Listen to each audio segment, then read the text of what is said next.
Bismillahirrahmanirrahim. Assalamualaikum warahmatullahi wabarakatuh.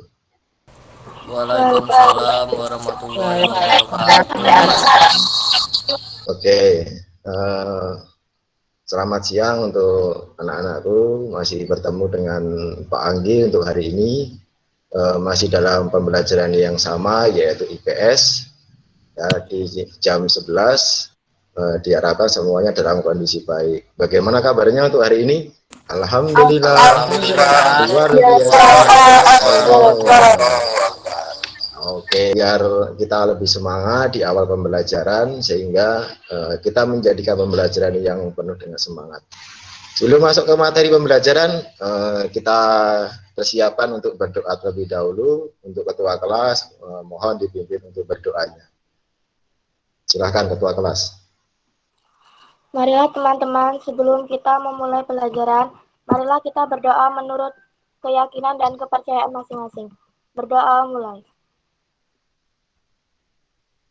Berdoa selesai. Oke, terima kasih untuk Citra sebagai ketua kelas sudah memimpin doa. Semoga di awal pembelajaran ini kita mendapatkan barokah, dapat mendapatkan ilmu yang bermanfaat. Sebelum Pak Anggi masuk ke pembelajaran, Pak Anggi izin dulu untuk share materi apa yang nanti akan kita bahas di hari ini. Sambil mempersiapkan, kemarin Pak Anggi sudah membagikan materi, Pak Anggi sudah membagikan LKPD di dalam Google Classroom ya. Semuanya sudah bisa melihat di Google Classroom-nya masing-masing. Materinya sudah Pak Anggi bagi di sana. Untuk hari ini kita akan mencoba mempelajari tentang interaksi sosial disosiatif yang kemarin sudah kita bahas semuanya di Google Classroom maupun WA Group. Sekarang kita masuk ke pembelajarannya. Masuk ke slide selanjutnya.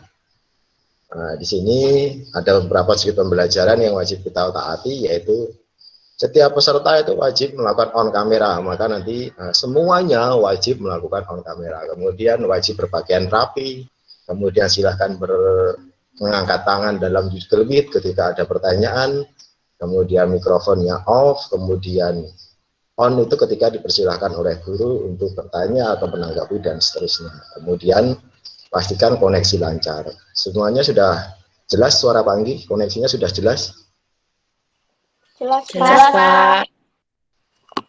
Oke, lanjut ke materi selanjutnya. Nah, di sini Pak Anggi sedikit berikan gambaran. Nah, ini kira-kira gambar apa nih di sini?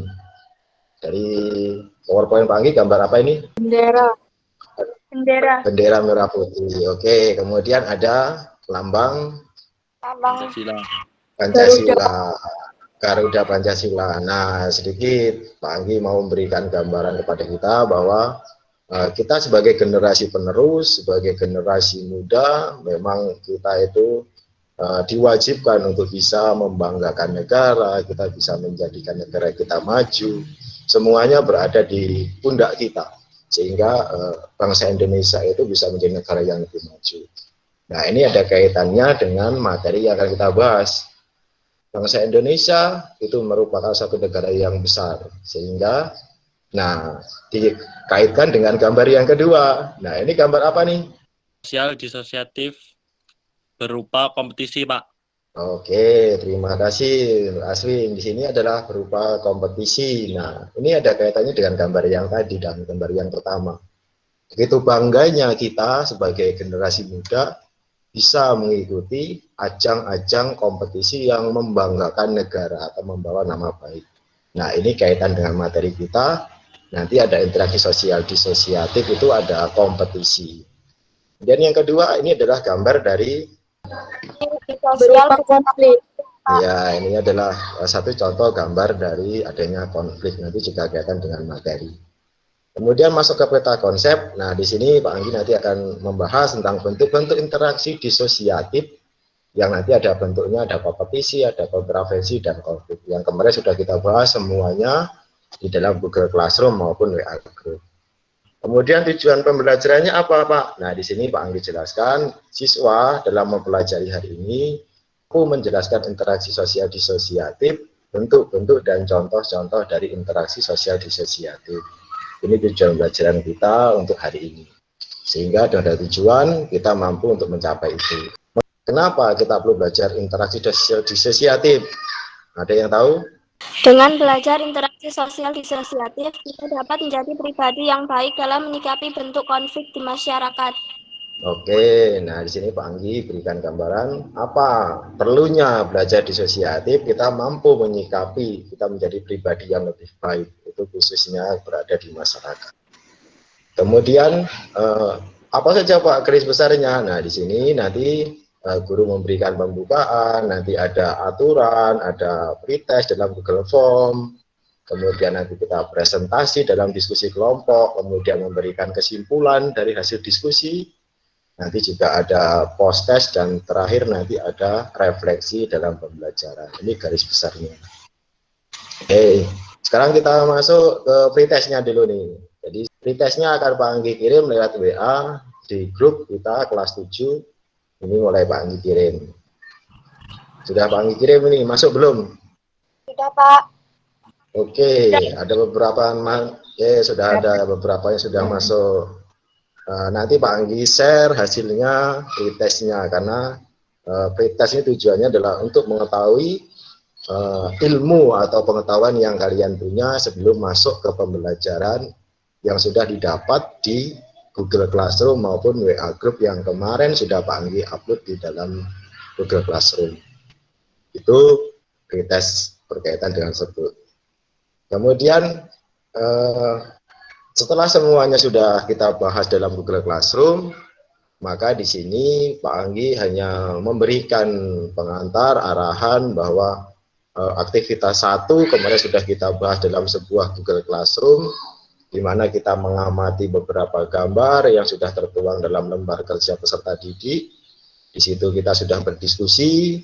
Kemudian di sini Pak Anggi sudah berikan contoh screen-nya, di mana kemarin kita sudah membahas banyak sekali ilmu yang didapat dari diskusi dalam bentuk Google Classroom. Kalau saya melihat bagus sekali, banyak yang pertanyaannya sudah menjurus sesuai dengan tujuan, yaitu ada pengertian interaksi sosial disosiatif, ada bentuk-bentuk, dan juga ada konflik, dan seterusnya. Kemudian di aktivitas kedua, ini juga sudah kemarin kita laksanakan, yaitu kita sudah membentuk sebuah grup yang nantinya kalian sudah berdiskusi sesuai dengan apa yang saya anjurkan dalam sebuah Google Classroom, yaitu peserta didik mengamati gambar dalam sebuah LKPD yang saya upload dalam sebuah Google Classroom. Kemudian Pak Anggi dimasukkan dalam grup kalian masing-masing, sehingga Pak Anggi bisa memantau bagaimana berjalannya diskusi. Ketika Pak Anggi melihat cukup bagus, cukup interaktif dalam sebuah kegiatan diskusi. Sehingga di aktivitas 2 sudah terlaksana melalui Google Classroom maupun sudah dalam bentuk WA Group. Pak Anggi sedikit berikan gambaran, nah ini sebagai contoh screen yang Pak Anggi kemarin ambil. Kita sudah membentuk grup, sudah melalui WA Group. Kalian di sini sudah membentuk kelompok, sudah berdiskusi dengan beberapa arahan-arahan yang Pak Anggi berikan dalam grupnya masing-masing. Kemudian dari aktivitas 1 dan aktivitas 2 yang sudah kita lakukan dalam Google Classroom, kita akan masuk ke aktivitas yang ketiga. Nah, disinilah ajang atau bentuk-bentuk penilaian uji keterampilan kalian nanti dilihat dalam bentuk diskusinya, sehingga menjadikan kita itu lebih baik lagi dalam memahami materi dan juga mengkomunikasikan, mengamati gambar, kemudian menuangkan dan berdiskusi, dan pastinya menyajikan dan menyimpulkan dalam bentuk PowerPoint. Ada beberapa aturan nih dalam diskusi kita, salah satunya yaitu setiap kelompok hanya diberikan waktu maksimal 5 menit dalam menyajikan hasil. Kemudian dalam kelompok tersebut terdiri atas 2 session, yaitu session pertama adalah penyajian hasil dan session kedua yaitu bertanya dengan kelompok yang lain. Kemudian yang ketiga, bertanya itu baik secara langsung maupun melalui pesan di Jimit. Kemudian yang keempat, harap memperhatikan dengan baik ketika penyajian hasil diskusi. Oke, bisa dipersiapkan kelompok 1. Assalamualaikum warahmatullahi wabarakatuh. Waalaikumsalam warahmatullahi wabarakatuh. Di sini saya dari kelompok 1 ingin mempresentasikan hasil diskusi dari kelompok kami tentang interaksi sosial disosiatif mengenai sikap generasi pelajar terhadap perilaku negatif dan upayanya. Sebelumnya, di sini saya akan memperkenalkan nama-nama dari kelompok kami. 1. Saya Citra Amelia, di sini saya sebagai moderator. 2. Henny Fitriani sebagai pembaca materi. Saya, Pak. Dan 3. Vera Dwi Aprilia sebagai penjawab pertanyaan. Saya, Pak. Dan untuk Henny Fitriani, silakan untuk membaca materinya. Interaksi disosiatif. Sikap dan upaya kita sebagai pelajar. Pada gambar 1, kita sebagai pelajar tidak diperbolehkan melakukan tawuran antar sekolah dan menganggap itu akan merugikan diri sendiri dan orang lain. Contohnya, kita bisa dikeluarkan dari sekolah dan mengecewakan orang tua.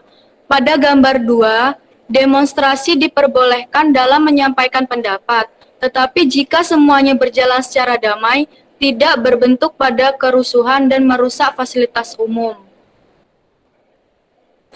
Upaya kita sebagai pelajar, kita harus bisa memilih pergaulan yang baik, lebih fokus pada prestasi sekolah, tidak mengecewakan orang tua, tidak bersifat kekerasan, saling menghargai dan menghormati, melakukan demonstrasi sesuai aturan pemerintah. Terima kasih. Apakah ada pertanyaan dari kelompok lain?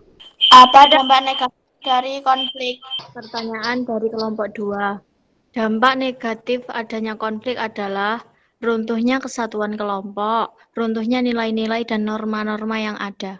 Apakah ada lagi yang ingin bertanya? Sebutkan faktor yang menyebabkan konflik.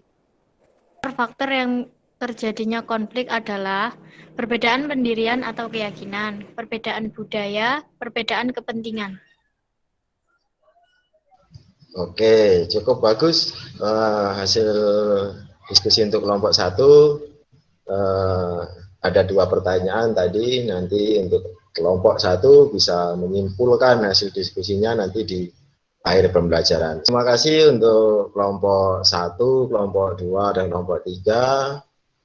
Diskusinya ada beberapa catatan yang Pak Andi sudah tulis, baik dari pertanyaan, baik dari jawaban dan teknis, karena semuanya masuk dalam bentuk penilaian. Pernah mendengar lagu Balonku Ada 5? Pernah.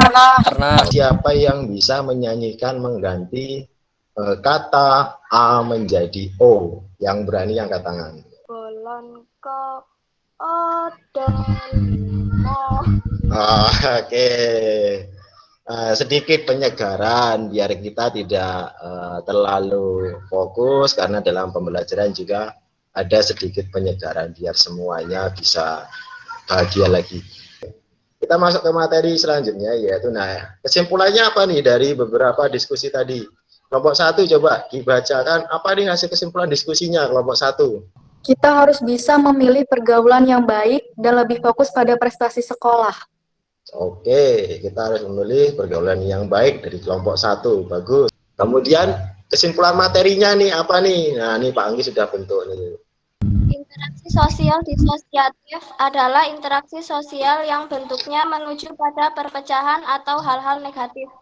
Interaksi disosiatif itu ada 3 kata, yaitu konflik, persaingan, dan kontroversi.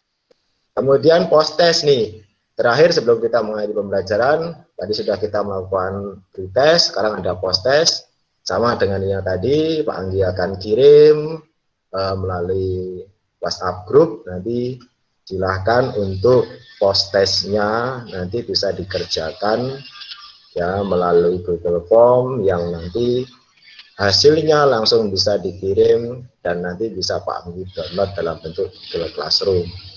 Kemudian, refleksi nih, kita mencoba merefleksi dari kegiatan kita hari ini nih. Interaksi sosial disosiatif, bentuk-bentuk interaksi sosial disosiatif. Terima kasih untuk referensi tadi. Kemudian yang terakhir ada rencana tindak lanjut, tunggu sampai 1 minggu ke depan sehingga semuanya akan bisa mengumpulkan dengan baik. Mari ketua kelas silahkan dipimpin doanya. Marilah teman-teman, sebelum kita mengakhiri kegiatan pelajaran, marilah kita berdoa menurut keyakinan dan kepercayaan masing-masing. Berdoa mulai. Berdoa selesai. Oke, terima kasih untuk ketua kelas. Ya, sekali lagi untuk hari ini pembelajaran kita sudah selesai. Tetap semangat, tetap kompak untuk masa depan yang